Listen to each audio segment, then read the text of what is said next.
Magic is a card game that has a large competitive scene. Or it used to. Competitive Magic is comprised of an array of different formats, each with its own restrictions and styles of deck. When new sets roll around, the goal is usually to introduce a few new cards to existing decks, or sometimes create entirely new decks for players to test and compete with. A few years ago though, a set came out and it completely changed the format in an event known today as Eldrazi Winter.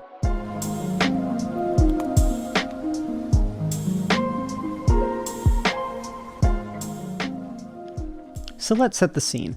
Magic has been to a lot of places and featured a lot of characters, and some of these places are more well-liked than others. One of these notable places was Zendikar. The first Zendikar set released October 2nd, 2009, and sought to feel a lot like a classic RPG game, with a large focus on adventure, questing, and traps. This theme starts to shift with the release of the next set, Worldwake, which had a looming threat in the distance, but the most notable inclusion was Eye of Ugin. It's worth noting that Eldrazi was not a creature type any card had yet, so the text on the card basically read as meaningless. Rise of the Eldrazi, however, was the next set to release, and finally showed what kinds of creatures Eldrazi were. Eldrazi, as it turns out, were giant Lovecraftian monsters.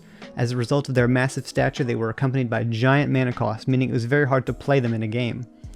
This set marked the last time we'd see Zendikar for a while, but the plane was very well received by the community, meaning we'd likely see a return in the future. Flash forward a few years and a return to Zendikar is announced. Many people were excited for the return of Eldrazi, and Battle for Zendikar did not fail to deliver. One new thing about Eldrazi is that they now had colored mana symbols in their cost, which meant that instead of using any color you wanted, you had to have a specific color to cast a lot of the new Eldrazi. The next set, Oath of the Gatewatch, also released new Eldrazi. The two sets had a greater focus on smaller Eldrazi than the original, but lacking the big stompy implications as their predecessors. This leads us to Pro Tour Oath of the Gatewatch, where the format of choice was Modern. Modern allows all sets from about 2004 onward, which meant that the previous Eldrazi heavy set was also legal. This allowed Eye of Ugin to be combined with these much cheaper Eldrazi in a way the card was never really meant to function.